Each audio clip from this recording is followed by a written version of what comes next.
नमस्कार, मी पराग माटेगावकर. ध्येयवेडे कलाकारच्या सीझन 2 मध्ये मी तुमचं मनापासून स्वागत करतो.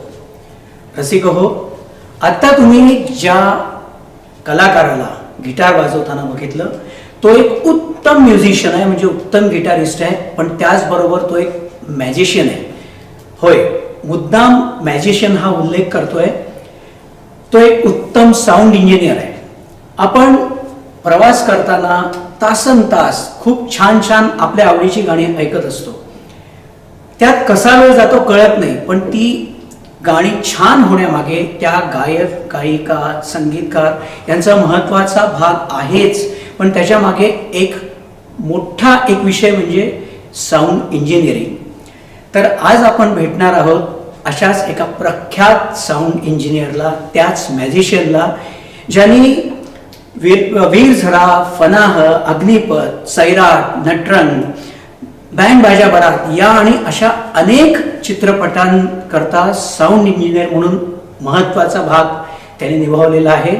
असा एक उत्तम साऊंड इंजिनियर ज्याचं नाव इंडस्ट्रीत अत्यंत एका दर्जाने घेतलं जातं, तो आमचा मित्र विजय दयाळ.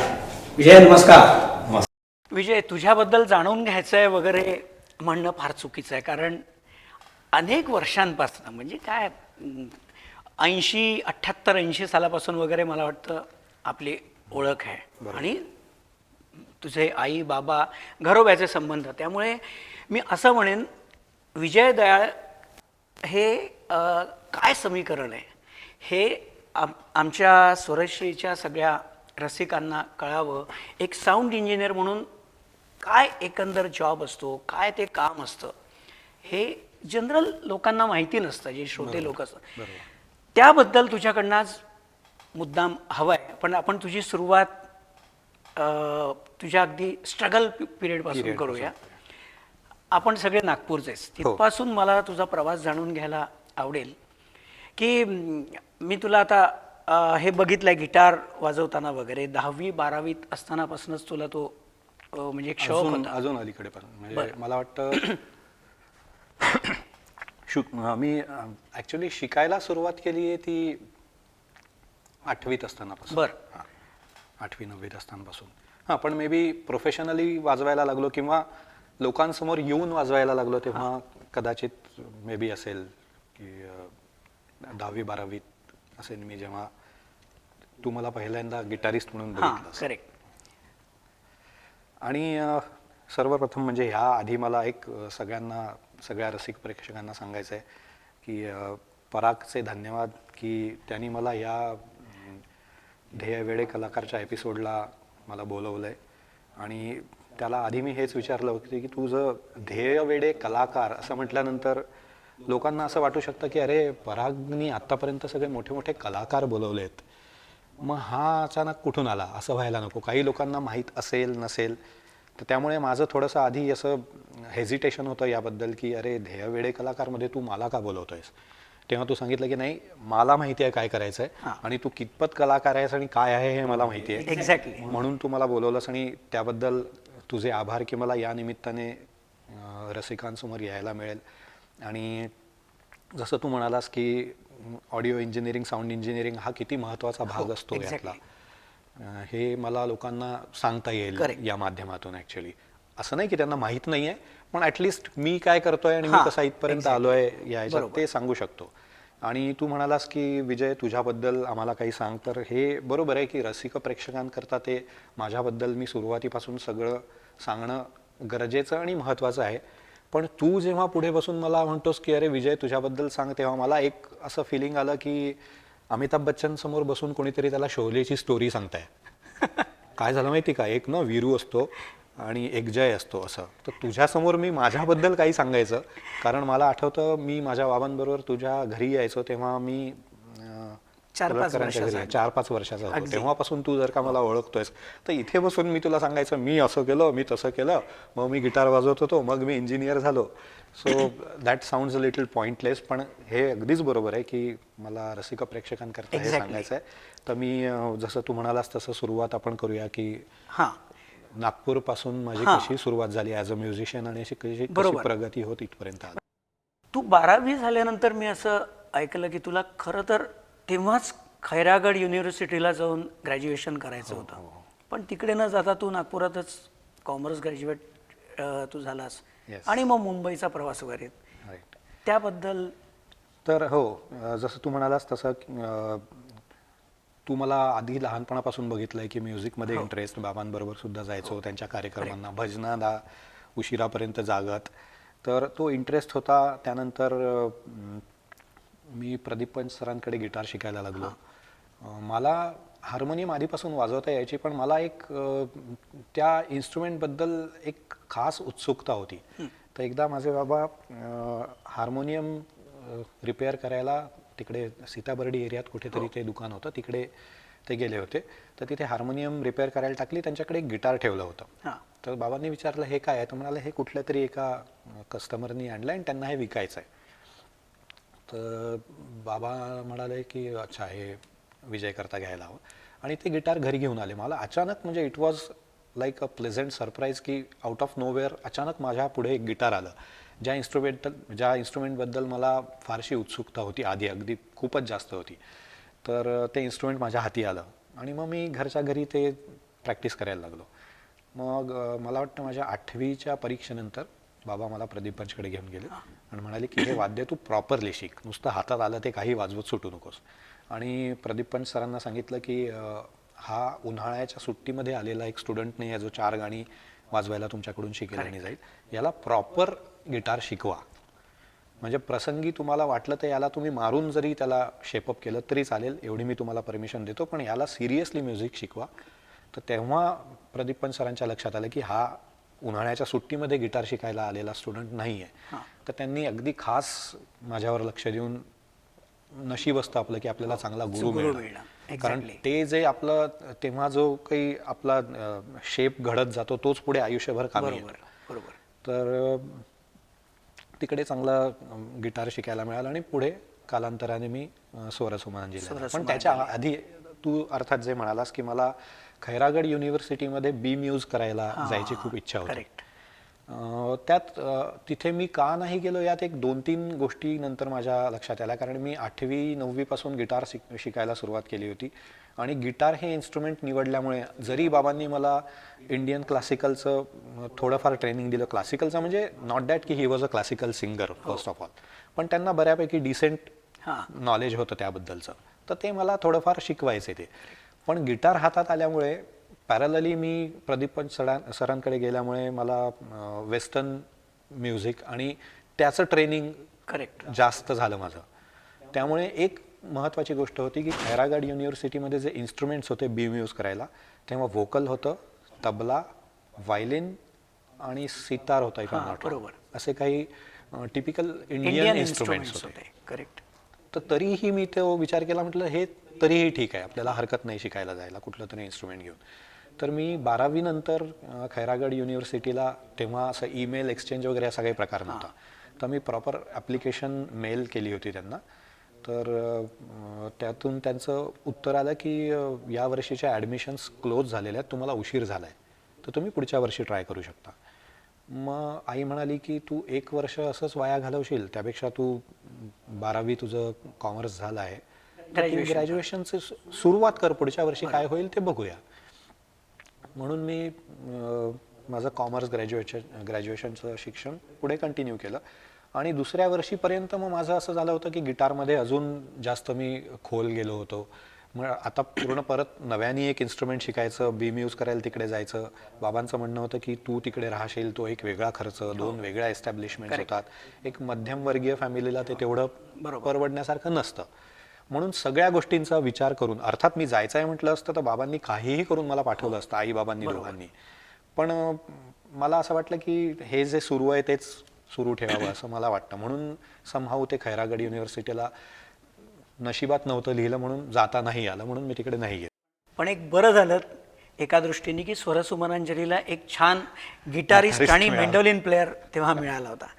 तो एक काळ एक फार आपल्या लाईफमधला तो म्हणजे मला प्रेक्षकांना सांगायला आवडेल की तेव्हा स्वरसुमनांजली हा एक असा ग्रुप नव्हता की एक कार्यक्रम आला आणि त्यातून इतके लाख रुपये मिळाले आणि आम्ही सगळ्यांनी ते वाटून घेतले, तेव्हा ती एक वेगळी एनर्जी होती करण्याची आणि वेगळा एन्थुझियाझम होता की हे काम करायचं आहे आम्हाला, हा शो करायचा आहे आणि आपल्याला स्वतःला प्रूव्ह करून दाखवायचं आहे. त्यामुळे सगळे कामं सगळे मिळून करायचे आणि एकत्र रिहर्सल करायची आणि जे काही म्युझिक पीसेस असेल ते ऐकून लिहायचे किंवा ते प्रॅक्टिस करायचे ते सगळ्यांनी मिळून करायचं. आता कमर्शियल फॉर्मॅटमध्ये असं असतं की तो त्याचं काम करतो, गिटारिस्ट त्याची हार्मोनी काढतो, कीबोर्ड प्लेअर त्याचं म्युझिक काढतो, आपण सगळे बसून सगळं काम एकत्र करायचो. एक्झॅक्टली. टू दी एक्सटेंट की प्रफुल्ल ते थर्माकोलचं कटिंग हे करून आर्टवर्क तयार करायचा, आपण त्या पोलीस मुख्यालयात जाऊन पोलीस परमिशन काढून आणायचो, कार्यक्रमाच्या दिवशी पॅम्पलेट्स पेपरमध्ये टाकायचे, एके गांधीकडून स्पॉन्सरशिप मिळायला जायचं, ह्या सगळ्या गोष्टी सगळे मिळून करायचं. त्यामुळे ते जे एक वातावरण होतं, तो कमिंग बॅक टू दॅट की मी मेंडलिन हा जसं म्हणाला त्याचा उल्लेख केला, मी मेंडलिन काही शिकलेलं नव्हतं, पण एक असं होतं की ह्या कार्यक्रमात 2 गाणी आहेत तर आपणच प्रॅक्टिस करून का नाही हे मॅनेज करायचं. म्हणून ओले त्या पानात किंवा श्रीधरजींचं ते गाणं फिटे अंधाराचे जाळे, त्या ह्याच्यात मेंडलिनची प्रॅक्टिस करून आम्हीच सगळं आमच्यात ॲडजस्ट करून हे करायचं. तर ती खूपच मजा यायची त्या गोष्टीत आणि त्यातून खूप शिकायला मिळालं. इनफॅक्ट तो आपला जो पाया तिथे तयार होतो आणि पुढे आपल्याला आयुष्यभर तो कामी येतो, तसं तिथे ते झालं. जी काय आपण गाणी घेतली ती अजूनही आपण विसरलेलो नाही. ॲब्सोल्युटली. आता सुद्धा इन्स्ट्रुमेंट हातात घेतलं तर आपण तसं वाजवू शकू. मला तुझ्याबद्दल अजून आश्चर्य एका गोष्टीचं वाटतं की 90 साली आता लोक धैर्याने निर्णय घेतात आहे कारण त्यांना खूप ऑप्शन्स ओपन आहेत, पण तेव्हा तुला 90 साली कायनेटिकमध्ये नोकरी लागलेली होती, तरी तू ती न करता मुंबईला आलास आणि तिथला स्ट्रगल मला माहिती आहे, तो तुझ्याकडनं जाणून घ्यायचा आहे. अशोक खांडे कडे म्हणजे म्युझिक शिकत होतो, पण पॅरलली जसं मी म्हटलं की मी कॉमर्स ग्रॅज्युएट झालो, तर एक ग्रॅज्युएट झाल्यानंतर साधारणपणे आपल्या याच्यात असं असतं की आता कुठली तरी नोकरी शोधायची. म्हणून मी बिईंग अ कॉमर्स ग्रॅज्युएट तेव्हा नागपूरला कायनेटिक फायनान्स लिमिटेडमध्ये सुरू केलं काम. आणि काम आपण कुठलंही प्रामाणिकपणे करतो तसं मी ते करतच होतो, पण एका पॉईंटला मला असं ते आपल्याला इनर व्हॉइस आपला असतो ना, तो म्हणतो की यार हे नाही आहे, हे नाही करायचं, आपला जन्म ह्याकरता नाही झालाय. आणि ते इन्स्टिंक्ट असतं, त्याकरता तुम्हाला कोणी सांगतं किंवा तुम्ही कोणाचं ऐकता असं नाही, ते आतूनच आपल्याला जाणवतं. बरोबर. ते मला जाणवलं आणि वन फाईन डे मी आमच्या कायनेटिकच्या बॉसला सांगितलं की सर हे समहाऊ मला नाही झेपत आहे.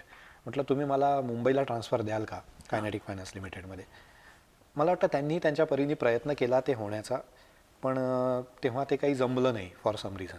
तर मी आधी विचार केला की कायनेटिक फायनान्स लिमिटेडमध्ये तिथे नोकरी असेल मुंबईला तर तेही करीन आणि मग सोबत माझी प्रॅक्टिस वगैरे चालू राहील, पण समहाऊ ते जमलं नाही. मग मी वन फाईन डे माझे सगळे मित्र मुंबईला जायला निघाले होते की आपण आमचा एक चांगला मित्र मुलुंडला राहायचा, तर त्याच्या घरी सगळ्यांनी जायचं असं ठरलं होतं. 4 दिवसाचं प्रोग्राम होता. मी दुपारी ठरवलं, रात्रीच्या ट्रेननी हे लोक मुंबईला जाणार होते, मी दुपारी ठरवलं की मी पण जाणार. आणि त्या दिवशी आमचं कायनेटिक फायनान्स लिमिटेडचे बॉस नागपुरात नव्हते, तर मी माझे सगळे व्हिजिटिंग कार्ड्स, सगळ्या फाईल्स आणि एक लेटर टेबलवर लिहून सिग्नेचर लेटर, फिल्मी स्टाईल, माझं गिटार आणि एक बॅग असं घेऊन मित्रांना जॉईन झालो आणि मी तसा मुंबईला आलोय. क्या बात आहे. म्हणजे ह्यात माझी आई म्हणाली की अरे हे असा काय प्लॅन तुझा अचानक. म्हटलं आज जातो मी, हवं तर यांच्यासोबत येईल नाही येईल माहीत नाही, पण आज मी जाणार यांच्यासोबत.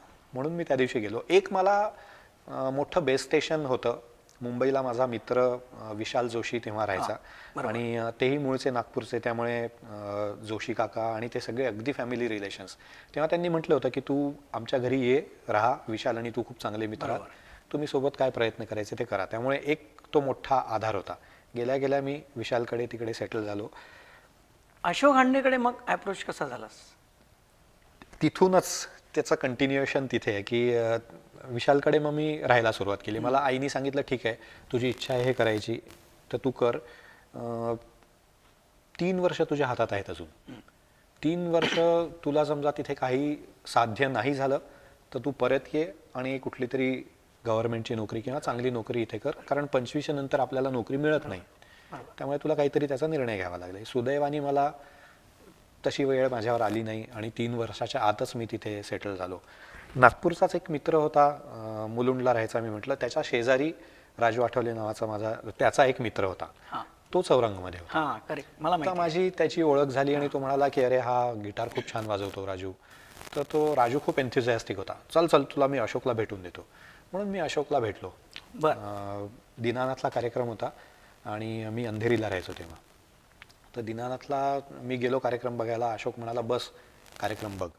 कार्यक्रम बघितला आणि त्यांचा जो गिटारिस्ट होता त्याचं फॉर सम रिझन दौऱ्याला जाणं जमणार नव्हतं आणि ते रात्रीच निघत होते 5 दिवसाच्या दौऱ्याला.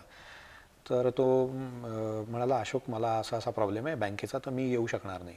तर अशोक लगेच माझ्याकडे बघितलं, तू कुठे राहतोस? म्हटलं इथेच अंधेरीला राहतो. अच्छा तू येऊ शकतोस दौऱ्यावर? म्हटलं हो. मी एकटा होतो, काही पुढे मागे कोणी नाही, काही नाही. घरी गेलो, बॅग भरली आणि बसमध्ये बसलो. जसा मी ज्या इम्पल्सिव्ह आणि इकडे नागपूरहून मुंबईला आलो होतो तसंच चौरंगचा प्रवास सुरू झाला. तिथे तो पहिला कार्यक्रम आणि त्यानंतर पुढे 8 वर्ष सतत चौरंगचे ऑलमोस्ट रोज असे कार्यक्रम होते. आणि तसा चौरंगचा प्रवास पुढे सुरू झाला. मंगलगाणी, आवाज की दुनिया, गाणे सुहाने, आजादी 50. आणि त्यानंतर मी चौरंग ॲज अ म्युझिशियन सोडून इंजिनियर झाल्यानंतर सुद्धा काही टायटल झाले. त्यात सुद्धा मी जायचो. गंगा जमुना होतं, मधुर बाला होतं. तर ह्या कार्यक्रमात सुद्धा अशोकनी मला सांगितलं होतं की म्हणजे चौरंगच्या पुढच्या 8 वर्ष चौरंगमध्ये हे केल्यानंतर मला जेव्हा जे माझं आधीचं पॅशन होतं की साऊंड, फिजिक्स, टेक्नॉलॉजी, तर त्यात जेव्हा मला जायचं होतं तेव्हा मी अशोकला एकदा म्हटलं की दादा मला असं US ला इस्पेशली जाऊन आल्यानंतर तिथल्या साऊंड इंजिनियरशी कम्युनिकेट करून आणि आपल्या अशोकच्या शोचा साऊंड करून वगैरे ते जे काही मला ते त्याचं हँग ऑफ इट म्हणतात, ती किक बसली होती, ती मी आल्या आल्या अशोकला बोलून दाखवलं. म्हटलं असं असं आहे दादा, मला ह्यात प्रयत्न करायचा आहे. तर खूपच जनरसली त्यांनी मला सांगितलं की तू जा प्रयत्न कर, समजा तिकडे काही शक्य नाही झालं तर चौरंगची दारं तुझ्याकरता कायमची उघडी. क्या बात आहे. एक टेन्शन. त्यामुळे हे असतं ना की तिथे नाही जमलं तर आहेच परत इकडे. तर मी प्रमोद चांदोरकरकडे त्याच्या स्टुडिओत जायला लागलो, कारण मी म्युझिशियन म्हणून त्याच्या स्टुडिओत जायचो. चांदोरकर म्हणजे या लाईन मधला डॉन माणूस, किंग माणूस. तर मी प्रमोदकडे म्युझिशियन म्हणून जायचोच इनसिंक स्टुडिओला. तर तिथे मी गेलो आणि त्याला म्हटलं प्रमोद असं असं आहे, माझी इच्छा आहे, मला यात काहीतरी करायचा आहे प्रयत्न. तो म्हणाला हो तू म्युझिशियन चांगला आहे आणि मी हेही ऐकलंय की तू शोज मध्ये सुद्धा साऊंड हे करतो, तर तुला या गोष्टीचं नॉलेज आहे, तर तू ये, काही हरकत नाही. म्हणून त्यांनी मला त्याच्याकडे शिकायला अलाउ केलं. आणि हा 3ऱ्या टप्प्याचा प्रवास असा होता. पहिला टप्पा नागपूर, दुसरा टप्पा मुंबई ॲज अ म्युझिशियन, 3रा टप्पा साऊंड इंजिनिअरिंगमध्ये मला काहीतरी प्रयत्न करायला. तसा मी कॉमर्स ग्रॅज्युएट, त्यामुळे खरं तर on paper nowhere it says की मी साऊंड इंजिनियर आहे. पण आता माझ्या यशराज फिल्म्सच्या बिझनेस कार्डवर it reads chief sound engineer Vijay. तर ते आपली डेस्टिनी असते, ती आपल्याला ती तिथे घेऊन येते. तर मी तिकडे प्रमोदकडे सुरू केल्यानंतर हळूहळू करत करत करत करत इनसिंक मध्ये तू स्टुडिओत पहिल्यांदा एक साऊंड इंजिनियर म्हणून काम करायला सुरुवात केली का? इनसिंक मध्ये मी प्रमोद बरोबर असिस्टंटही नाही म्हणता येत त्याला, ट्रेनी, म्हणजे त्याच्याकडे शिकायला जातो. तिथून मी सुरुवात केली. त्यानंतर त्याच्याकडे शिकताना त्यांनी एक स्टुडिओचं इन्स्टॉलेशन आणि कमिशनिंग केलं होतं. त्यांना प्रमोदला फोन आला की आपने हमारा स्टुडिओ तो बना दिया लेकिन अब हमको एक रिकॉर्डिस्ट भी दे दो. आणि तेव्हा मी त्याच्याकडे शिकत बसलो होतो, काहीतरी प्रोटूल्सवर शोधाशोध चालू होती माझी. तो म्हणाला अभी लेके आता हूं मैं उसको. हा काय फोनवर कोणाशी बोलतोय, माझ्या काही गावीच नाही. विजय चल. म्हटलं काय, कुठे जायचं आहे? आत्ता ज्यांच्याशी बोलत होतो ना त्या स्टुडिओत तुला जॉईन करायचं आहे. म्हटलं अरे थांब, मी शिकतोय तुझ्याकडे अजून. नाही नाही नाही बस, खूप झालं शिकणं. म्हणाला आता प्रॅक्टिकल इम्प्लिमेंटेशन. म्हटलं ठीक आहे, इंडिव्हिज्युअल जशी आपली आज्ञा, इंडिव्हिज्युअल काम करायला. म्हणून स्टुडिओ प्लाझा नावाच्या स्टुडिओत मी काम करायला सुरुवात केली इंडिपेंडेंटली. तो स्टुडिओ छोटा स्टुडिओ होता, तिथे मोस्टली सिरियल पोस्ट प्रोडक्शन आणि जिंगल्सची वगैरे कामं व्हायची. तर तो मी जॉईन केला. प्रोफेशनली मोठे टायटल्स जसं म्हणजे वीरधरा वगैरे हे आहेत, हे सुरुवातीचे तुझे काही कामांपैकी एक हे आहे. तर हे कधी आणि कुठल्या स्टुडिओत काम केलंय तू? हे वीरझाराचा तू साऊंड इंजिनियर आहेस ना? हो, वीरझाराचा मी साऊंड इंजिनियर आहे. वीरझारा जेव्हा केला तेव्हा मी प्रमोदचा असिस्टंट म्हणूनच होतो. बरं. पण त्या सिनेमात खूप काम करायला आणि खूप शिकायला मिळालं. अर्थात वीरझारा हा एक मेजर माइलस्टोन आहे, तू बोलतोयस ते बरोबर आहे. पण त्या माइलस्टोनपर्यंत येण्याआधी अजून काही एक दोन स्टेप्स किंवा हे आहेत, मोठे मेजर माइलस्टोन्स नाही तरी महत्त्वाच्या त्या बरं, घटना कुठले? होत्या. जशा स्टुडिओ प्लाझामध्ये मी तुला म्हटलं की सिरियल पोस्ट प्रोडक्शन वगैरे सगळं व्हायचं. बरं. एक दिवस प्रमोद म्हणाला की बस झालं आता सिरियल पोस्ट प्रोडक्शन. आणि आमच्याकडे असं होतं की प्रमोदनी शिकवलेले जे काही एक 8-10 इंजिनियर्स आत्तासुद्धा मार्केटमध्ये सर्वत्र पसरलेले हो, आहेत, हो. त्यांचं असं होतं की तो आपल्याला शिकवतोय ते सांगतोय ते करायचं आणि तो जसं म्हणेल तसं फॉलो करायचं. बिकॉज आम्हाला करेक्ट असं वाटायचं की हा करेक्ट मार्गदर्शक आहे, हा जे सांगतो ते करायला हवं. सो तो म्हणाला हे सिरियल पोस्ट प्रोडक्शन वगैरे बऱ्यापैकी झालं, आता फिल्ममध्ये जायचं. म्हटलं अरे फिल्ममध्ये जायचं म्हणजे काय करायचं? तो म्हणाला कृष्णा ऑडिओ नावाचा स्टुडिओ सुरू होतोय, तिथे सतीश गुप्ता नावाचे एक खूप सिनियर इंजिनियर आहेत. म्हटलं ऑफकोर्स सतीश गुप्ता मला माहिती आहेत, तर सतीशजींना असिस्ट करायचं तिथे. बरं. म्हटलं ठीक आहे गुरुजी, जसं तुम्ही म्हणाल तसं. म्हणून हा तिकडे घेऊन गेला मला. बरं. तिकडे सतीशजी म्हणाले की प्रमोदजी मुझे एक प्रो टूल्स ऑपरेटर चाहिए. कारण हे सगळे जुने जे इंजिनियर्स होते ना FTIचे, त्यांना अॅनालॉग फॉर्मॅटवर काम करायची खूप सवय होती. आणि आमचं खूप चांगलं नशीब होतं की आम्ही त्या क्रॉसओव्हर पॉईंटवर आलो, जिकडे अॅनालॉग टेक्नॉलॉजी फेड आउट होत होती आणि डिजिटल टेक्नॉलॉजी फेड इन होत होती. त्या एक्झॅक्टली तो जो क्रॉसओव्हर पॉईंट असतो ना, तिथे आम्ही आलो. त्यामुळे मला दोन्ही वर्ल्डमध्ये काम करायला मिळालं. तर सतीशजी कम्प्लिटली प्युअरली अॅनालॉग टेक्नॉलॉजीमधून आले होते, त्यामुळे त्यांना प्रोटूल्स नीट वापरता यायचं नाही. त्यामुळे त्यांनी ठरवलं की आपण प्रोटूल्स करता एक इंजिनियर घेऊया. सो माझं नशीब होतं की त्या प्रोटूल्सच्या इंजिनियरच्या चेअरवर मी जाऊन बसलो. आणि तिथून मग अर्थात तुम्ही फक्त प्रोटूल्स ऑपरेट करत नाहीत, तुम्हाला शिकायची अपॉर्च्युनिटी मिळते. तसं त्यांनी मला बरंच काही शिकवलं. त्यामुळे मला अॅनालॉग फील्डमधलं अजून व्यवस्थित सगळं कळायला लागलं. तिथे जसं म्हटलं की प्रत्येक वेळा प्रमोद चांदोरकर एका वळणावर, इथे आलास ठीक आहे आता इथून उजवीकडे वळायचं, असं होतं. तर तिथे बराच दिवस काम केल्यानंतर, सतीशजींबरोबर बरीच कामं केल्यानंतर तिथे मोठ्या मोठ्या प्रख्यात संगीतकारांबद्दल बरोबर काम करायला मिळालं मला. तिथे मी प्यारेभाईंसोबत काम केलं, लक्ष्मीकांत प्यारेलालमधले, उषा खन्ना, राजेश रोशन, इलयाराजा, क्या बात आहे. आणि बरेच कुठले. आणि नवीन याच्यातले म्हणजे तेव्हाच्या दृष्टीने नवीन म्हणजे जतीन ललित, अनु मलिक, नदीम श्रवण, ह्या सगळ्या लोकांबरोबर तिथे काम करायला मिळालं आणि एक मोठं एक्सपोजर मिळालं. तर तिथे ॲक्च्युली त्या स्टुडिओत मी एक खूप मोठी म्हणजे एक परत एक माइलस्टोन असं म्हणता येईल तसे मैं हूं ना, शाहरुख खानची जी फिल्म होती, क्या बात आहे, त्यावर मी तिथे काम केलं बीइंग अन असिस्टंट. पण तरी माझा त्यात खूप मोठा सहभाग होता, मिक्सेस वगैरे माझे होते. त्यामुळे तो एक मोठा माइलस्टोन होता. तर प्रमोदनी म्हटलं की एम्पायर स्टुडिओ माझ्यासोबत जॉईन करायचं आहे आणि तू परत माझा असिस्टंट म्हणून काम कर. म्हटलं चालेल, काहीच प्रॉब्लेम नाही. आणि मग तिथून मी एम्पायर स्टुडिओला गेलो. मला वाटतं वीरझाराचं रेकॉर्डिंग तिथेच झालंय ना? हो. म्हणजे एक ते एक तुला केवढं समाधान असेल की मदन मोहन जरी तेव्हा नसले तरी मदन मोहन ऐकत ऐकत आपण लहानाचे मोठे झालो. त्यांनी केलेल्या कंपोजिशन्स त्या रेकॉर्ड करायला मिळाल्या आणि खुद्द दीदींना मला वाटतं तुला रेकॉर्ड करायला मिळालं असेल. मी असं ऐकलंय की तुला यशजींनीच त्याची रेकॉर्ड वगैरे तुला दिली होती आणि दीदींनी सही करून CD तुला दिली होती. काय सांगशील त्याबद्दल? तो म्हणजे ही फिल्म हा एक मेजर, आपण आत्तापर्यंत तुला म्हटलं की प्रत्येक वळणावर प्रमोद इकडे, आता इकडे वळायचं, आता इकडे वळायचं, असं करत करत ते स्टेट हायवेज क्रॉस करून मोठ्या नॅशनल हायवेला लागण्याचा हा चान्स होता. तर मदनजींचा मुलगा Sanjeev Kohli, also the CEO of Yashraj films त्यावेळेला, तर त्यांनी वीरझाराची गाणी रिक्रिएट केली, मदनजींच्या सगळ्या चाली वापरल्या. तर अर्थातच प्रमोद तिथे चीफ इंजिनियर होता, मी प्रमोदचा असिस्टंट होतो जेव्हा वीरझाराचं काम केलं. पण प्रत्यक्ष मला काम करायला खूप मिळालं तिथे, कारण त्यांनी सांगितलं होतं की तुमच्या स्टुडिओतला एक इंजिनियर आम्हाला द्या जो या प्रोजेक्टचा प्रोटूल्स ऑपरेटर म्हणून कायमचा असेल. बरं. आणि मी सेकंड इंजिनियर असल्यामुळे, प्रमोद चीफ इंजिनियर असल्यामुळे त्यांनी मोठं कार्यभार सांभाळला आणि मी प्रोटूल्स इंजिनियर म्हणून तिथे बसलो त्या प्रोजेक्टचा.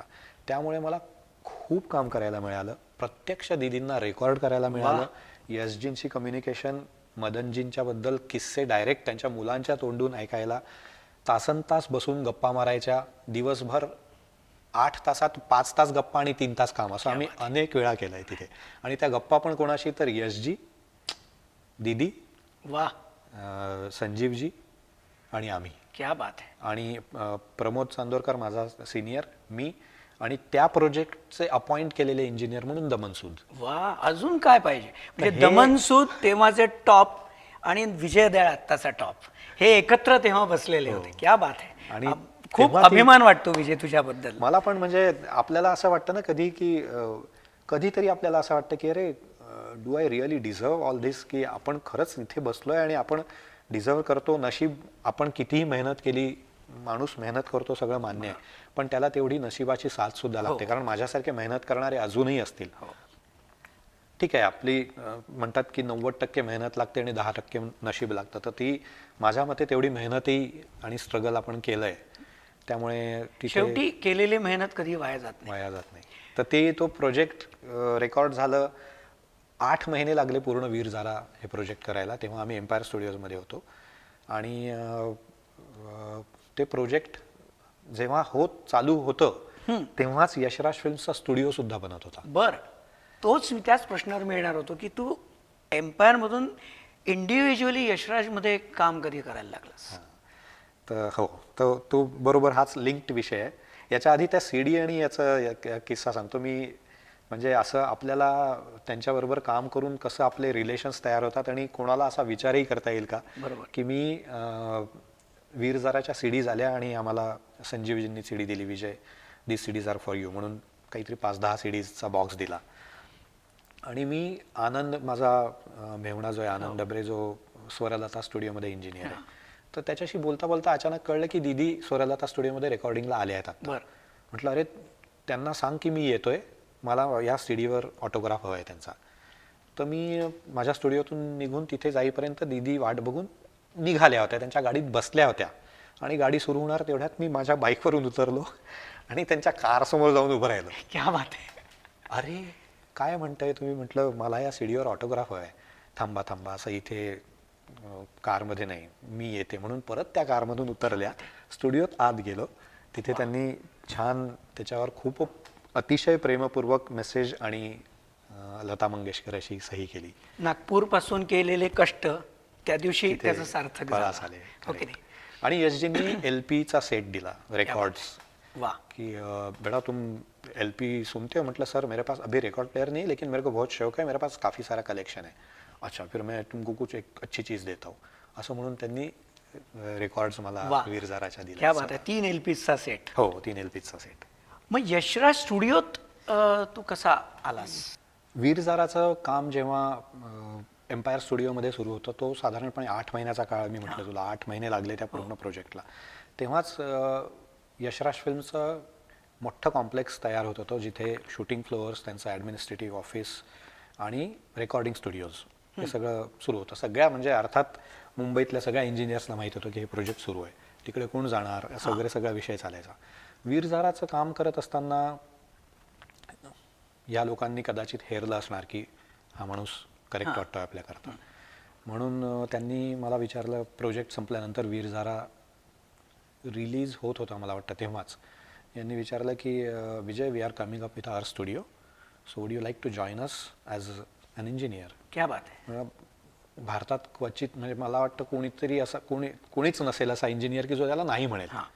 त्यामुळे ऑब्व्हियसली मी ती ऑफर स्वीकारली आणि तिथून मी यशराज फिल्म्स जॉईन केला. सो ऑगस्ट 2005 साली मी यशराज फिल्म्स जॉईन केलं ॲज इंजिनियर, इंडिपेंडंट इंजिनियर. तर आत्तापर्यंत मी जरी खूप कामं केली होती तरीही किती झालं तरी मी एक असिस्टंट किंवा असोसिएट इंजिनियर होतो. इथे मला फुल फ्लेज इंडिपेंडंट चीफ इंजिनियर म्हणून काम करण्याची संधी मिळाली. बरोबर. मी ऐकलंय असं की सोनू निगमजी असो सुरुवातीच्या काळात, किंवा श्रेयाजी असो, किंवा ही आणि अशी सगळी लोक विजय दयाळ हे क्या हे पहिले बघतात आणि म्हणजे ते एकदम एक त्यांचा कम्फर्ट झोन असतो. हो तर याबद्दल सांग, कोणाकोणाबरोबर तू काम केले नेमकं? ॲक्च्युली मी असिस्टंट म्हणून किंवा असोसिएट म्हणून काम करत होतो तेव्हापासूनचा असं हे आहे की मला असं वाटतं की ह्याच्या मागे एक गोष्ट, महत्त्वाची गोष्ट ही आहे की आपण म्युझिशियन आहोत. करेक्ट. आणि जेव्हा आपण म्युझिक रेकॉर्ड करतात, तुम्ही गाणं रेकॉर्ड करतात, तेव्हा तुम्हाला म्युझिकची जाण असेल, समज असेल, हां. तर त्याचं समोरच्या माणसाला, त्या आर्टिस्टला एक कम्फर्ट झोन निर्माण होतो त्या गोष्टीचा. बरोबर. कम्युनिकेशन खूप फास्ट होतं, सीमलेस होतं आणि जी गोष्ट कन्व्हे करायची आहे ती पटकन कन्व्हे करता येते. त्यामुळे राईट फ्रॉम दीदी, म्हणजे तेव्हा वीर जारामध्ये मला त्यांना रेकॉर्ड करायची संधी मिळाली. सोनूजी तू म्हणालास तसं, श्रेया, सुनिधी, शान, के किंवा त्या काळातले किंवा तेव्हापर्यंतचे जे काही म्हणून सिंगर्स होते, उदितजी होते, कुमार शानू, अर्थात सगळ्यात महत्त्वाच्या माझ्या अगदी खूप जवळ असलेल्या म्हणजे सगळे मंगेशकर, ऑफकोर्स दीदी वगैरे आहेतच, पण आशाताईंचं आणि माझं खूपच जास्त चांगलं रिलेशन खूप लवकर तयार झालं. माहिती आहे ते. त्या सुद्धा की स्टुडिओत एकदा मला वाटतं कृष्णा ऑडिओमध्ये असताना त्या एका कुठल्या तरी फिल्मचं गाणं रेकॉर्ड करायला आलं, जे क्लासिकल होतं आणि काहीतरी टेक्निकल कारणामुळे ते जे त्याचं म्युझिक कंपोजर होते ते नाही येऊ शकले. बरं. आणि तेव्हा मी मग इकडे आता तिकडे आशाताई गात आहेत आणि इथे काहीतरी गोष्ट एखादी चुकली आहे तर हे सांगायला अजून कोणी नव्हतं. फिल्मचा डिरेक्टर होता पण त्याला तेवढं नॉलेज नव्हतं आणि स्पेशली ते सेमी क्लासिकल, म्हणजे म्युझिकल इयर जो पाहिजे तो. तर तेव्हा मग मी एक दोन वेळा थांबवलं, म्हटलं ताई थोडंसं हे परत घेऊया का? हो घेऊया ना, काय होतं एक्झॅक्टली, म्हटलं हे थोडंसं मला असं वाटलं, थोडंसं हेजिटंट त्याच्यात की सुराला थोडं असं झालंय का वगैरे. हो हो तू सांग ना, तुला कळतं का? त्यांनी एक ब्रेक झाला 2 मिनिटाचा, तेव्हा त्यांनी विचारलं तुला कळतं का हे सगळं? म्हटलं हो मी थोडंफार शिकलोय आणि मी गिटार पण वाजवायचो पूर्वी. अरे फार फार छान, उत्तम, बरं झालं, कारण ते आज येऊ शकले नाहीयेत, त्यामुळे तू सांग मला काय ते अगदी स्पष्टपणे सांग. त्यामुळे तेव्हापासून जो रॅपो तयार झाला आणि मला लक्षात आलं की ह्या गोष्टीमुळेच कदाचित तू जी सगळी नावं घेतलीस, हे सगळे लोक, त्यांचा खूपच जास्त कम्फर्ट झोन आहे. तेव्हापासून म्हणजे 2002 ची गोष्ट आहे मला वाटतं ही, 2002 पासून आत्तापर्यंत 2021 पर्यंत हे सगळे सिंगर्स अजूनसुद्धा माझ्याकडे रेकॉर्ड करायचं असेल तर ते खूप एन्थुझियास्टिक असतात. किंबहुना त्यांना स्वतःला कुठे आता समजा चूज करायचं आहे की कुठल्या स्टुडिओत करायचं, तर ते आधी फोन करतात की तुझ्याकडे रेकॉर्ड करता येईल का? तर ती एक मोठी समाधानाची गोष्ट आहे. कारण त्यांना एक खात्री असेल की जे दिलेले एक 6-7 टेक असतील त्यातला बेस्ट कुठला चूज करून विजय एक उत्तम मिक्स आणि मास्टर करेल. मी त्या मुद्द्यावर येणारच होतो की या निमित्ताने आलोय आपण, की मी एक म्युझिशियन म्हणून मला माहिती आहे की मिक्सिंग काय आहे, मास्टरिंग काय आहे. एक जनरल श्रोत्यांना हा टेक्निकल भाग तुझ्याशिवाय कोणी नीट सांगूच शकणार नाही की मिक्सिंग काय असतं, मास्टरिंग काय असतं. हो, मी एक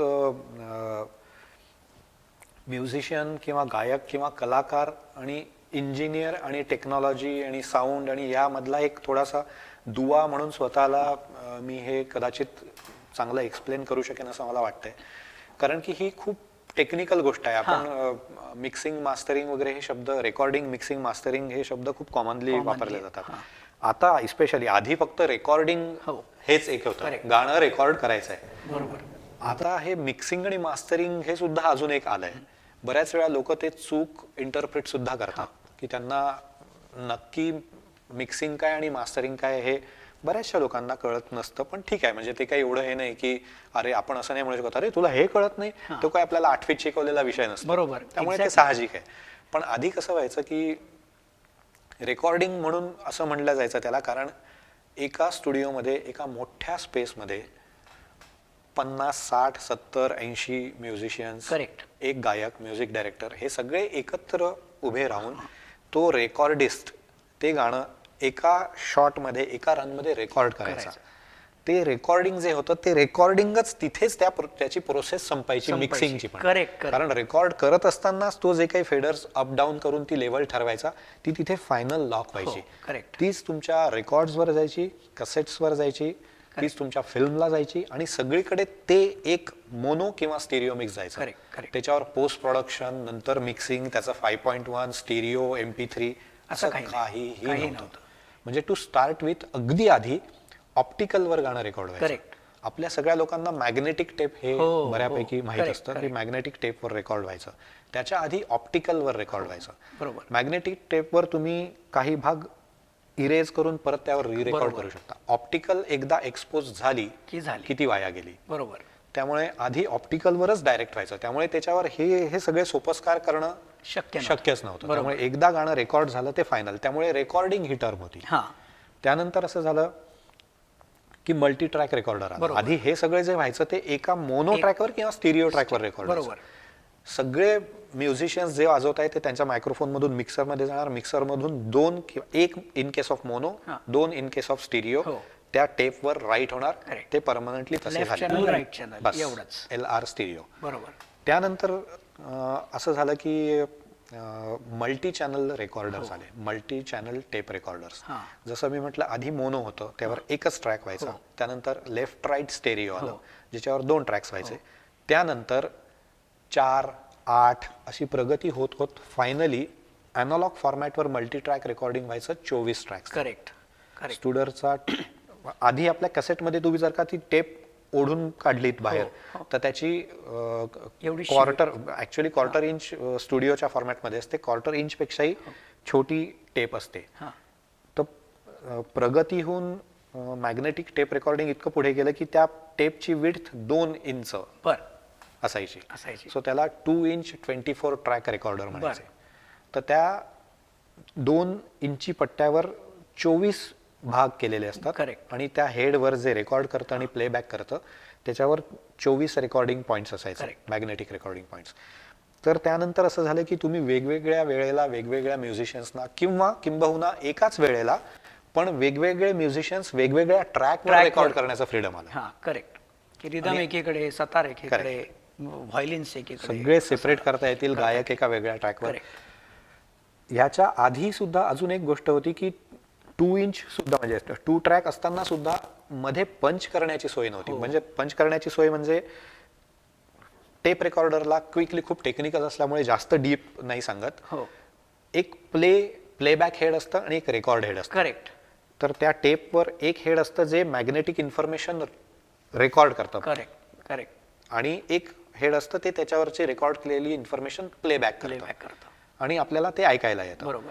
तर पूर्वी असं होतं की एक हेड ज्याच्यावर इथे रेकॉर्ड आणि इथे प्लेबॅक असायचं. त्यामुळे तेव्हा जर का तुझं गाणं मध्ये किंवा कुठल्याही पॉइंटला 4 मिनिटाचं गाणं 4थ्या मिनिटाला शेवटी चुकलं तर तुम्हाला तिथून रिपेअर करण्याची काहीही सोय नव्हती. ते गाणं तुम्हाला परत सुरुवातीपासून शेवटपर्यंत रेकॉर्ड करावं लागायचं. बरोबर. त्यानंतर रेकॉर्ड हेड आणि प्लेबॅक हेड ह्या दोघांची वेगळी मुवमेंट आणि 2 फिजिकल आयडेंटिटीज तयार झाल्या. त्यामुळे रेकॉर्ड करता करता तुम्ही ऐकताय आणि रेकॉर्ड दाबलं रेकॉर्डिस्टनी की ते रेकॉर्ड हेड ऍक्टिव्हेट व्हायचं आणि त्याच्यावर परत त्या पॉइंट पासून इन्फॉर्मेशन रेकॉर्ड व्हायला सुरुवात व्हायची. त्यामुळे तुम्ही गाणं चुकलत तर मधून सुद्धा ठीक आहे थोडंसं मागे जा, तिथून प्लेबॅक करा, त्यानंतर ते जे गाणं ऐकताय ते फॉलो करा म्युझिशियन्स आणि गायक आणि पंच इन केलं की त्या पॉइंट पासून ते रेकॉर्ड व्हायला सुरू व्हायचं. याची पुढची स्टेप मी म्हटलं की 24 ट्रॅक्स आलेत. म्हणजे तुम्हाला पंच करण्याची फॅसिलिटी होती आणि 24 ट्रॅक्स वेगवेगळे रेकॉर्ड करता येण्याची फॅसिलिटी होती. इथून मिक्सिंग हा प्रकार खरा सुरू झाला. कारण आतापर्यंत काय व्हायचं, म्युझिक डायरेक्टर तिथे बसायचा, सांगायचं की हे बघा या इथे हे म्युझिक येणार आहे, इथे हे कमी झालं पाहिजे, व्हायलिन्स वर आले पाहिजे. व्हायलिन्सचा पीस झाला की एवढा मोठा व्हायलिन सेक्शन संपल्यानंतर एक गिटार वाजणार आहे तर ते व्हायलिन्स कमी होऊन गिटारवर आला पाहिजे. याची प्रॅक्टिस व्हायची. याची प्रॅक्टिस फक्त म्युझिशियन्स आणि गायकांकरता नाही व्हायची, ती त्या साऊंड इंजिनियर करताही व्हायची. करेक्ट. त्यामुळे 10 वेळा ते गाणं जेव्हा त्याच्यासमोर प्लेबॅक ते परफॉर्म केलं जायचं तेव्हा त्याच्या फेडर्सच्या मुवमेंट पेन्सिलनी मार्क करून सगळ्या करायच्या. म्युझिक वनला या फेडरची लेवल इतकी असेल असं सगळं. फेडरच्या आधी रोटरी नॉब्स होते असे, तर ते फिरवून ते सगळं करायचं. तर ह्या सगळ्या गोष्टी तेव्हा व्हायच्या. मिक्सिंग हा प्रकार नंतर आला की तुम्ही 24 ट्रॅकवर वेगवेगळे एलिमेंट्स वेगवेगळ्या याच्यात रेकॉर्ड केलेले आहेत. तेव्हा तुम्ही कदाचित तेवढा विचार नाही केला की याची लेवल कमी आहे जास्त आहे, ती तुम्ही नंतर मॉडिफाय करू शकणार आहात. म्हणून तो मिक्सिंग हा प्रकार आला की 24 ट्रॅक तुमचं रेकॉर्डिंग झालं, गायक वादक सगळे घरी गेले की 24 ट्रॅकवर 24 वेगळ्या इन्फॉर्मेशन्स आहेत. Correct. म्युझिक डायरेक्टर सोबत बसून प्लेबॅक करायचं. तो सांगेल इथे या गोष्टीचा व्हॉल्यूम कमी हवा हां. की तो कमी केला, बरोबर. या गोष्टीचा व्हॉल्यूम जास्त हवा, जास्त आहे. ठीक आहे, मला असं वाटतंय की या अख्ख्या मिक्समध्ये ना बाकी सगळं ठीक आहे, पण व्हॉइस कमी वाटतोय आता, म्हणून Voice सिम्पली एक व्हॉइसचा फेडर वर केला, म्हणजे व्हॉइस वाढवला, गायकाचा आवाज ज्या ट्रॅकवर असेल तो फक्त वाढवला की झालं. हे मिक्सिंगचं झालं. मास्टरिंग. ॲक्च्युली मास्टरिंग ही थोडीशी लार्जली मिसअंडरस्टूड कॉन्सेप्ट आहे. आधी मास्टरिंग हा प्रकार आधी अस्तित्वातच नव्हता. हां. मास्टरिंग हा प्रकार US मध्ये 80s मध्ये जन्माला आला. जेव्हा ही सगळी टेक्नॉलॉजी बदलली, मल्टी ट्रॅक आले, याच्या पुढे तर डिजिटल फॉर्मॅटमध्ये अजून अशी सोय झाली की 24च्या ऐवजी 120 वगैरे ट्रॅक्स मिळायला लागले. आधी 24 ट्रॅकमध्ये वेगवेगळ्या ट्रॅकवर एकत्र म्युझिशियन्स वाजवायचे, यानंतर वेगवेगळे म्युझिशियन्स येऊन वेगवेगळ्या वेळेला वाजवून येऊन जायला लागले. बरोबर. त्यामुळे असं झालं की एक अल्बम तू एक रेकॉर्ड तयार केली 8 गाण्यांची, 8 किंवा 4 गाण्यांची एक रेकॉर्ड तयार झाली, तो एक अल्बम आहे. समज ॲबा हा अल्बम त्यांनी रेकॉर्ड केला होता किंवा मायकल जॅक्सनचा डेंजरस अल्बम. मी मुद्दाम इंग्लिश नावं या करता सांगतोय कारण मास्टरिंग कॉन्सेप्ट तिथून जन्माला आली. बरोबर. वेगळ्या वेळेला तुम्ही वेगळ्या ठिकाणी, वेगळ्या स्टुडिओजमध्ये, वेगळ्या एन्व्हायरमेंटमध्ये, वेगळ्या मूडमध्ये रेकॉर्ड केलेली गाणी. अच्छा. नॉट ओनली रेकॉर्ड केलेली, तर मिक्स पण वेगवेगळ्या वेळेला वेगवेगळ्या टेम्परामेंटमध्ये केलेली. जसं मी तुला आधी म्हटलं की गाणं रेकॉर्ड झालं तेच फायनली लॉक व्हायचं, करेक्ट. पण ही मिक्सिंग प्रोसेस जेव्हा नंतर खूप जास्त मोठी झाली तेव्हा असं लक्षात आलं की एका अल्बमची 4 गाणी वेगवेगळे वाजतायत. एकाची लेवल थोडी कमी आहे, एकाची लेवल जास्ती आहे, एकाची टोनालिटी शार्प आहे. कधी कधी इयर फटिक येतो इंजिनियरला, त्यामुळे रात्री तो 12 वाजता जे मिक्स करतो ते खूप शार्प होतं अचानकच, कारण आपले कान वेगळे रिस्पॉन्ड करतात तेव्हा. तर तेव्हा हे असं लक्षात आलं की अरे ह्या सगळ्यांचा साऊंडच वेगळा आहे. त्यामुळे जे मिक्स झालेलं 2 ट्रॅक असायचं ते सगळे ट्रॅक्स एका सेशनमध्ये किंवा टेपवर एका रांगेत सगळे अरेंज केल्या जायचे. ते parallelly back to back play करून त्या सगळ्या ट्रॅक्सची लेव्हल सारखी केली जायची, EQ सारखा केला जायचा.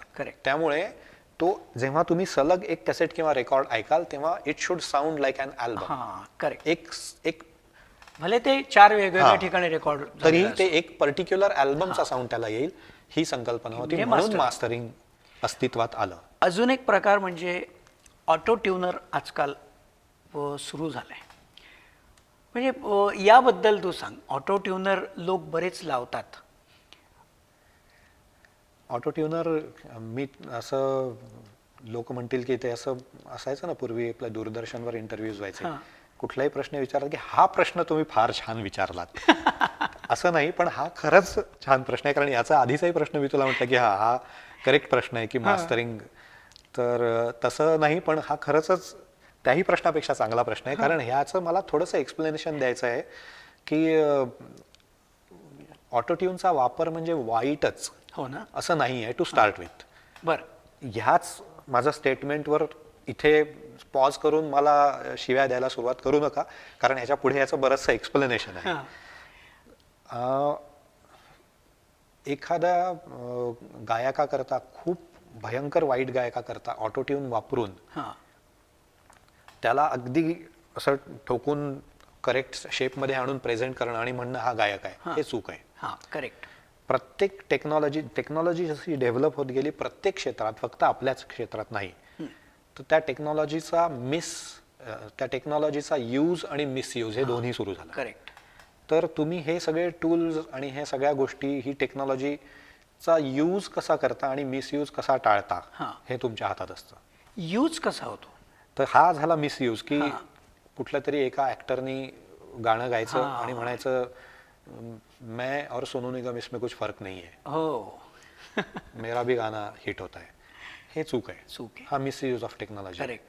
यूज असा आहे की मला एक क्विक टेक्निकल एक्सप्लेनेशन याच्याबद्दल द्यायचं आहे की पूर्वी एका हॉलमध्ये 70-80 म्युझिशियन्स बसायचे, किंबहुना 100 किंवा त्यापेक्षा जास्त. त्यातले 40 जण तर स्ट्रिंग सेक्शन होते, व्हायलिन्स होते. 40 व्हायलिन्स आहेत, 6 गिटार्स आहेत, सितार आहे, व्हायब्रोफोन आहे, तबला आहे, ढोलक आहे, हार्मोनियम आहे, पियानो आहे, सॅक्सोफोन आहे, अकॉर्डियन आहे आणि खूप म्हणजे टिपिकली विचार कर एक लक्ष्मीकांत प्यारेलालचं सेशन जे मी स्वतः महबूब स्टुडिओमध्ये रेकॉर्ड होताना बरेच वेळा बघितलंय. ह्यूज स्टुडिओ, मेहबूब स्टुडिओ सारखा ह्यूज स्टुडिओ पूर्णपणे भरलाय की तो ते दार उघडलं तरी कुठल्या तरी एका म्युझिशियनला लागेल इतके म्युझिशियन्स तिथे बसले आहेत. इतके ब्रेन्स, 100 म्युझिशियन्स आहेत, 100 माणसांचा ब्रेन. करेक्ट. कुठलंही एक वाद्य ते वाजवत असतील तर त्याचं ट्युनिंग, इस्पेशली व्हायोलिन बद्दल आपण बोलू. व्हायोलिनला फ्रेटबोर्डवर, त्यांच्या फिंगर बोर्डवर फ्रेट्स नसतात, सितारीसारखं किंवा गिटार सारखं नसतं. त्यामुळे तुझं 1 मिलीमीटर सुद्धा बोट इकडे तिकडे गेलं तर ते बेसूर वाजणार. करेक्ट. आता 40 ते 50 व्हायोलिनिस्टचा प्रत्येक माणसाचा पिचिंगचा सेन्स वेगवेगळा असणार. त्यामुळे त्याला आम्ही एक पिच स्पेक्ट्रम म्हणतो टेक्निकल भाषेत. की सगळ्यांना माहिती असेल की पियानोवरचा A4 नोट जो असतो त्याची फ्रिक्वेन्सी जी असते, फिजिकल फ्रिक्वेन्सी असते, ते 440 हर्ट्झ असते, 440, म्हणून त्याला 440 ट्युनिंग असं म्हणतात. तर 440 हा तो एक जो युनिव्हर्सली नोन फ्रिक्वेन्सी आहे की त्याच्या रेफरन्समध्ये सगळं ट्युनिंग. तर समजा तू असा हे धरला की त्या ऑर्केस्ट्राचा, त्या गाण्याच्या सेक्शनमध्ये सगळे म्युझिशियन्स एक A नोट वाजवत आहेत. करेक्ट. तर त्याच्या फ्रिक्वेन्सीचा स्पेक्ट्रम 440च्या अलीकडे मे बी 436 ते पुढे 446 पर्यंत त्या फ्रिक्वेन्सीचा स्पेक्ट्रम तयार असू शकतो. बरोबर. आणि तरी तो तुम्हाला ब्रेन तुमचा परसिव्ह करेल A नोट म्हणून. बरोबर. करेक्ट. तर तो एवढा वाईड स्पेक्ट्रम त्याचा तयार झालेला आहे. आता या वाईड स्पेक्ट्रम मध्ये जेव्हा गायक गाईल मध्ये तिथे, तेव्हा तो गायक हा गळा नॅचरल वस्तू आहे. कोणीच असं नाही म्हणू शकत की एक पर्टिक्युलर सिंगर आयुष्यात कधीच फ्रिक्वेन्सीमध्ये किंवा सुरात इकडे तिकडे होणार नाही. हे ह्युमनली पॉसिबल नाही. याचा अर्थ असं नाही की नवीन सिंगर्स सुरात गाऊ शकत नाहीत. याचा अर्थ असाही नाही की जुन्या काळचे सिंगर बेसूर होत नव्हते. करेक्ट. इतका मोठा फ्रिक्वेन्सी स्पेक्ट्रम तयार झाल्यानंतर जर का सुरात इथे गायक गात असेल आणि तो थोडा फ्लॅट किंवा थोडा शार्प झाला तर तुझ्या कानाला लक्षात येणार नाही. बरोबर. तो एक टुगेदर मोठा साऊंड तयार होतो. त्याचा फ्रिक्वेन्सी स्पेक्ट्रम वाईड असतो, त्यामुळे ते जाणवत नाही. आता तुम्ही काय करता, आता तुमचे सॅम्पल साऊंड आहेत जे प्रिसाइजली ट्यून्ड आहेत. सगळ्या गोष्टी 440च्या रेफरन्सनी कुठल्या तरी एका सुरात 100% ट्यून्ड आहेत. त्या 100 जरी गोष्टी एकत्र आल्या तरी त्याचा फ्रिक्वेन्सी स्पेक्ट्रम 439 to 441 एवढाच जातो. आता एवढ्या स्पेक्ट्रम मध्ये जेव्हा गायक इथे गातो आणि तो थोडासा सुद्धा याच्या बाहेर जातो तेव्हा पटकन वाटतं की हा बेसूर आहे. करेक्ट. हे सायको अकॉस्टिक आहे, आपण परसिव्ह करतो की हे बेसूर आहे. ह्या गोष्टी टाळण्याकरता आता तुम्ही साऊंड एवढा clean, crystal, digital, crisp sound, tight pitching असं सगळं आणलंय. ह्युमन बिंग, माणसाचा स्वभाव, गाणं, गळा तेच आहे ना, ते नाही ना बदललंय, ते डिजिटल नाही झालेलं आहे. ह्या गोष्टीला त्या फ्रिक्वेन्सी स्पेक्ट्रम मध्ये बसवण्याकरता आपण हे प्लगइन किंवा हे टूल वापरतो ज्यानी आपण त्याला त्या सुराच्या साच्यात बसवतो. हा त्याचा खरा वापर आहे. क्या बात आहे. तर त्यामुळे कोणी असं म्हणणं की मी गायल्यानंतर ऑटो ट्यून वापरावा लागतं हा अपमान आहे, असं नाहीये. कारण जे टेक्नॉलॉजिकल ऍडव्हान्समेंट झालंय त्यातली ही एक गरज आहे. तुम्ही असं म्हणाल का की मी गातो 100 लोकांच्या समोर आणि विदाऊट मायक्रोफोन माझा आवाज जायला पाहिजे, मायक्रोफोन लावला तर माझा अपमान आहे, असं नाही होऊ शकत. एका विशिष्ट काळात मायक्रोफोन ही टेक्नॉलॉजी पुढे आली, आता मायक्रोफोन शिवाय काहीच नाही होत. हे एक्झॅक्टली तसंच टेक्नॉलॉजिकल ऍडव्हान्समेंट आहे ज्याला आपण ऍक्सेप्ट केलं पाहिजे, पण त्याचा वापर झाला पाहिजे, गैरवापर होता कामा नये. विजय, जसा आहे तू एक स्टुडिओत काम करतो, सगळी फिल्म्स करता काम करतो, तसं तू अत्यंत प्रसिद्ध आहे, ज्याच्याकरता तुझं नाव अत्यंत फील्डमध्ये मोठे मोठे लोक आदराने घेतात. हे म्हणजे आशाबाई असो, म्युझिक डायरेक्टर प्रीतमजी असो, किंवा अजय अतुल हे असो, की त्यांचे मोठाले शोज जे असतात, ग्राउंड इव्हेंट्स, की तिथे 150 म्युझिशियन्स, 40 आणि 50 तर व्हायोलिनिस्टच असतात. तिथे विजय दयाळच हवा असतो एक साऊंड इंजिनियर म्हणून. मग हे काम आणि ते काम याच्यातला काय फरक आहे एक इंजिनियर म्हणून? हो, ॲक्च्युली या दोन क्षेत्रात म्हणजे खूप मोठा फरक आहे यात. पण मला परत ते ॲडव्हान्टेज मिळालं की मी म्युझिशियन म्हणून जेव्हा स्टेजवर वाजवायचो आणि जसं मी म्हटलं की मला टेक्नॉलॉजीची आधीपासून आवड आहे, थोडंसं त्यातलं एक आपल्याला इनहेरंट कुठल्या गोष्टींचं नॉलेज असतं ते मला थोडंसं आहे, ते आम्हाला अगदी आधीपासून लक्षात आलं लहानपणापासून, आणि त्याकडे खूप जास्त इन्क्लिनेशन होतं आधीपासून. म्युझिशियन म्हणून जेव्हा तू स्टेजवर बसतोस किंवा एक प्रेक्षक म्हणून आपण बाहेरून कुठला कार्यक्रम ऐकत असतो, तेव्हा आपल्याला ते म्युझिशियन काय वाजवत आहेत ते तिकडून ऐकायला येतं. व्हेअर ॲज आपण म्युझिशियन म्हणून आपण इथे बसतो आणि त्या गोष्टीला रिलेट करतो की आपण जे इथे वाजवतोय, हे जे रिप्रोड्यूस करतोय, ते तसंच्या तसं बाहेर ऐकायला जात नाहीये. बरोबर. तेव्हा आपल्याला मग मला लक्षात आलं की हे मध्ये काय आहे जे एक्झॅक्टली तिकडे इंटरप्रेट होत नाहीये तसंच्या तसं. तर मला लक्षात आलं की म्युझिशियनला जेवढं म्युझिक कळतंय तेवढंच त्या तिथे बसलेल्या व्यक्तीला कळलं Exactly. तरच पुढच्या 1000 प्रेक्षकांना ते तसंच्या तसं ऐकायला जाईल. बरोबर. नाही तर मग यांची मेहनत तिथे वाया जाते. अशा याच्यातून मी नागपूरलाच असताना संदीप बारसकर बरोबर या थोड्या थोड्या गोष्टी करायला सुरुवात केली. मुंबईला आल्यानंतर मी फुल फ्लेज्ड यात चौरंगमध्ये असतानाच साऊंड वगैरे करायला सुरुवात केली. त्यामुळे तू म्हणालास की स्टुडिओवरून तू लाईव्हमध्ये जाऊन हे सगळं केलं, तर इन अ वे ते सुरू ॲक्च्युली लाईव्ह पासून झालं, मग स्टुडिओत गेलं आणि त्याच्या वरच्या लेवलला परत मग लाईव्हवर आलं. बरोबर. तर असं झालं की आशाताईंनी मला म्हटलं की अरे तू माझ्या शोचा साऊंड करशील का. त्यांना नितीन दानी सांगितलं होतं, नितीन शंकर, की हा उत्तम म्युझिशियन आहे आणि हा छान इंजिनियर पण आहे. तर त्यांनीच मला विचारलं की अरे विजय, ताईंनी विचारलं की तू शो मिक्स करशील का. मी म्हटलं हो करीन, कारण मला थोडाफार एक्सपिरियन्स त्याचा आहे. म्हणून मी त्यांच्यासोबत त्यांचे शोज मिक्स करायला सुरुवात केली. ते केल्यानंतर त्यांच्यासोबत खूप देश विदेश इकडे तिकडे फिरलो. त्यानंतर तोपर्यंत मी स्टुडिओत अजय अतुलचं खूप काम केलंय. म्हणजे मला वाटतं ते सैराट काय, ही सगळी अजय अतुल आणि विजय दळ हे समीकरणच आहे. मला याही गोष्टीचा आनंद वाटतो की खूप मोठे कलाकार आहेत. अजय अतुल खूपच अतिशय हुशार. माझ्या मते माझे बाकी सगळे म्युझिक डायरेक्टर्स खूप चांगले मित्र आहे आणि मला आय एम शुअर की त्यांना या गोष्टीचं वाईट वाटणार नाही. माझ्या मते अजय अतुल हे कम्प्लीट म्युझिक कंपोजर आहेत. करेक्ट. त्यामुळे त्यांनी माझ्याकडे इतके वर्ष सातत्याने माझ्याकडे त्यांचं काम सुरू आहे, या गोष्टीचा खरंच मला खूप आनंद होतो या गोष्टीचा. तर त्यांनी सगळी गाणी तूच रेकॉर्ड केली आहे म्हटल्यानंतर लाईव्ह शोज पण तूच का करत नाहीस, असं त्यांचे लाईव्ह शोज सुरू झाले तेव्हापासून. आणि ह्यूज लंडनवरून स्ट्रिंग सेक्शन आलाय, ऑर्केस्ट्रा, फिलार्मोनिक ऑर्केस्ट्रा, अशा याचा सगळ्या मोठ्या मोठ्या याचा भारतात किंवा भारताबाहेर महाराष्ट्रभर सगळीकडे जे शोज केले त्या सगळ्याचा साऊंड इंजिनियर म्हणून मला ते करायला माझं भाग्य की ते मला करायला मिळालं. सिमिलरली प्रीतमचंही असं झालं. प्रीतमचंही मी स्टुडिओत हे करायचो, रेकॉर्ड वगैरे करायचो आणि एका याला म्हणाला की मला ना एक शो करायचा आहे ज्यात मला खूप मोठा स्ट्रिंग सेक्शन वगैरे घ्यायचा आहे आणि विजय मी ऐकलंय की याच्यात you are known to be doing this. मी म्हटलं ठीक आहे. आणि प्रीतम माझा खूप आधीपासूनचा खूप चांगला मित्र आहे. तर म्हणून इनफॅक्ट मी आशाताईंबरोबर पण खूप शोज केले. अजय अतुलचे रिलेटिव्हली शोज कमी होतात कारण त्यांचा मोठा ह्यूज शो असतो. इट इज अ कॉन्सर्ट, तो छोटासा शो नसतो, त्यामुळे त्याची संख्या रिलेटिव्हली कमी असते. पण मी प्रीतमचे खूप शोज केले. सगळ्यात जास्त लाईव्ह शोज मी केले असतील तर ते प्रीतम बरोबर केले. तू म्हणालास फरक, तर त्या याच्यात येतो. एक मेजर फरक यातला हे आहे की जेव्हा तुम्ही रेकॉर्डिंग करता, आताच्या काळातल्या रेकॉर्डिंगमध्ये टेक्नॉलॉजी वगैरे बघता, तुम्हाला एक स्कोप असतो की कुठली गोष्ट चुकली ती तुम्हाला परत करता येते. बरोबर. त्यामुळे तुम्ही परफेक्ट काम करण्याच्या याच्यात तुम्ही परत करूया, आता करूया, आज करूया, उद्या करूया असं करू शकता. तो फ्रीडम असतो.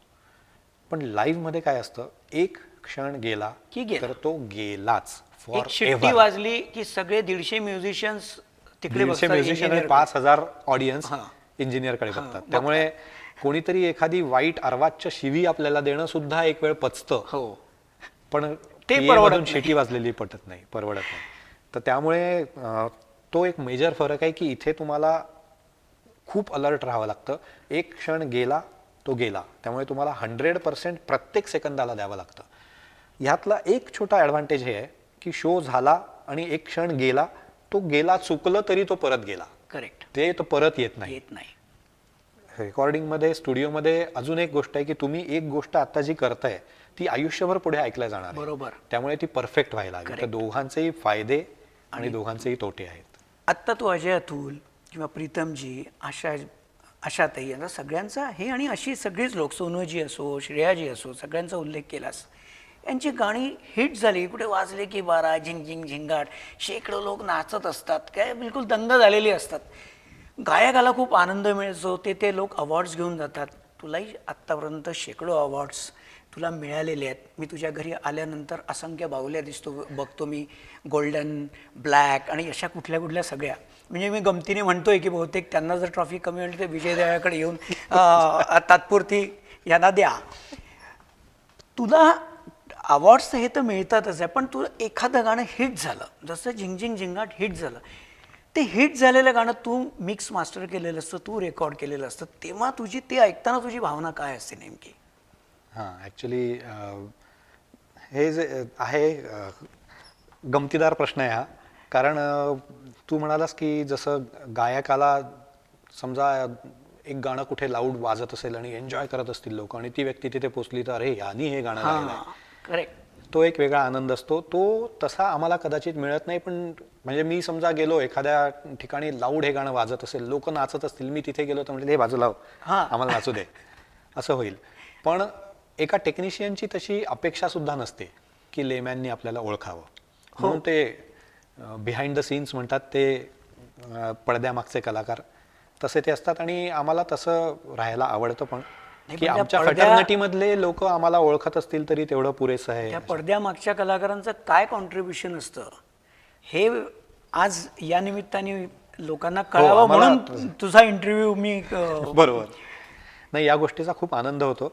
आणि माझ्यासोबत ना एक गमतीदार किस्सा असा घडला आहे. जेव्हा मी आत्ता माझी ही जी कार आहे ती चेंज करायची होती आणि मी तेव्हा खूप कारचा टेस्ट ड्राईव्ह घेतली. आणि टेस्ट ड्राईव्ह आपण घेतो तेव्हा आपण बऱ्याचशा गोष्टी चेक करतो. गाडीची ड्राईव्ह क्वालिटी कशी आहे, सगळ्या याच्यात आपला बिईंग अ साऊंड गाय, याचं साऊंड कसं आहे हे असं ते ड्राईव्ह करताना, अच्छा अभि साऊंड सुनते कसं आहे. आणि तेव्हा नेमकं असं कोइन्सिडन्स असू शकतो, पण खरं आहे म्हणजे आतापर्यंत इतकी गाणी रेकॉर्ड केली आहेत, मे बी 100 मोठे चित्रपट असतील. 100 मोठे चित्रपट म्हणजे 400 तरी गाणी किमान आहेत. तर आणि आता ह्या काळातलीच आहे म्हटल्यानंतर FM वरती वाजत असणारच कुठे ना कुठे. त्यामुळे ती कार टेस्ट ड्राईव्ह करताना रेडिओ ऑन केला की कुठलं तरी आपलं गाणं वाजत असतं. क्या बात. आणि ते खूपच इन अँड आउट माहीत असतं की हे गाणं कसं रेकॉर्ड केलंय, कसं मिक्स केलंय आणि कसं ऐकायला यायला हवं. त्यामुळे ते गाणं ऐकताना हे गाणं लगा, ठीक आहे. मग तेवढंच त्यातल्या त्यात तो जो टेस्ट ड्राईव्ह देणारा असतो, I will listen to this song, क्योंकि मैंने ही रेकॉर्ड मिक्स किया है ना. कारण त्याला माहित असते की हा यशराज मधला माणूस आहे, तिथेच कार घेऊन आलोय. अच्छा good sir, then you will get the right judgement वगैरे असं म्हणून तेवढ्यातच आम्ही आपला आनंद शोधून घेतो की आपलं गाणं आहे. पण त्या गोष्टीचा खरंच आनंद होतो की जर का तू टेस्ट ड्राईव्ह घेताना कुठलीही कार आली आणि ती ड्राईव्ह घेताना तुला तुझं गाणं ऐकायला येतच, म्हणजे त्या गाण्याची वाजण्याची फ्रिक्वेन्सी किती असेल. त्यामुळे त्या गोष्टीचा आनंद होतो. आणि तू म्हणतोयस त्या कलाकारांसारखा जरी नसेल होत तरी पण याचा खूप आनंद होतो. कमिंग टू द अवॉर्ड्स, त्या गोष्टीचा कोणालाही आनंद डेफिनेटली होईल, इस्पेशली पडद्यामागच्या कलाकारांना, की तुम्हाला 1000 लोकांच्या पुढे जाऊन तो अवॉर्ड घेऊन ते रेकग्निशन मिळतं की हे काम या व्यक्तीने केलं आहे आणि हे काम यांनी बेस्ट केलं आहे. तर ते रेकग्निशन जे मिळतं त्याचा खूप आनंद होतो. त्याबरोबर पण एक जबाबदारी येते. अवॉर्ड जेव्हा आपल्याला मिळतात ना, तेव्हा तुम्ही तसंच किंवा त्यापेक्षा चांगलं काम कन्सिस्टंटली करायचं, ही एक जबाबदारी असते. त्यामुळे त्या आनंदाबरोबर एक सेन्स ऑफ रिस्पॉन्सिबिलिटी असतो की हे जे नाव आपल्याला याच्यासोबत मिळालं आहे ते ह्यापेक्षा वर जायला हवं किंबहुना इतपत तरी टिकवून ठेवता यायला पाहिजे. वाह विजय, ह्या निमित्ताने लोकांना गाणं बनताना त्याच्या मागचे कष्ट, त्याच्यामागे अजून काय काय प्रोसेस असते, एक साऊंड इंजिनियर म्हणजे काय, त्याचं किती कॉन्ट्रीब्युशन असतं, त्याचं काय स्किल असतं, हे लोकांना कळलं. आणि खरोखर माझा हा त्याच्यामागचा प्रामाणिक उद्देश होता की तुझ्यासारख्या आर्टिस्टनी माझ्या एक तर ध्येयवेळे कलाकारमध्ये असणं हे माझ्या दृष्टीने खूप महत्त्वाचं होतं. आणि तुझ्याशिवाय कोण अशी अजून व्यक्ती होती की जी रसिकांना उत्तमपणे हे सगळं सांगू शकेल. तू वेळात वेळ काढून आत्ताही तू एक तुझं काम अर्धवट टाकून इथे आलायस मुलाखत द्यायला, त्याबद्दल मनापासून thanks. Thank you. Thank you very much. नमस्कार, मी विजय दयाळ. स्वरश्रीला लाईक करा, शेअर करा आणि सबस्क्राईब करा. थँक्यू.